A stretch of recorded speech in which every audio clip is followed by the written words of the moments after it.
The Battle of Chosin Reservoir. The history of the Chinese victory that pushed UN forces out of North Korea during the Korean War. Written by Charles River editors. Narrated by Daniel Houle. Introduction. Quote, "It seems strangely difficult for some to realize that here in Asia, where the communist conspirators have elected to make their play for global conquest, and that we have joined the issue thus raised on the battlefield, that here we fight Europe's war with arms while the diplomats there still fight it with words. And if we lose the war to communism in Asia, the fall of Europe is inevitable. Win it, and Europe most probably would avoid war and yet preserve freedom. As you pointed out, we must win. There is no substitute for victory." End quote. Douglas MacArthur, 1951.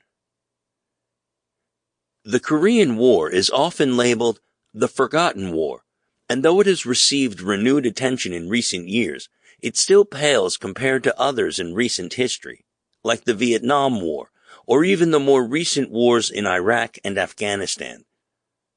What's mostly overlooked is that the Korean War was one of the most intense conflicts the United States fought, and the soldiers who served in it were arguably in greater peril than in any other war over the last 75 years. While the Truman administration and the chiefs of staff had a clear plan for the conflict, seemingly everything went horribly wrong once China entered the conflict. And despite the United Nations coalition forces' technological and logistical superiority, they found themselves on the defensive. The Battle of Chosin Reservoir was a dramatic example of a battle plan gone awry.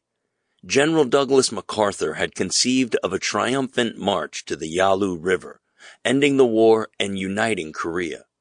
The UN troops, led by the United States, had turned the fight around with the amphibious landing in Incheon, which took place in September 1950. The North Korean People's Army, NKPA, tried to contain the Pusan perimeter invasion, but they broke through, and before long the coalition troops were headed deep into North Korean territory. Some units had reached the Yalu River, which marks the frontier between North Korea and China. At this point, the mission's goal was to eliminate the NKPA and reunite Korea under a pro-Western regime. But the forces under MacArthur's command... Sample complete. Ready to continue?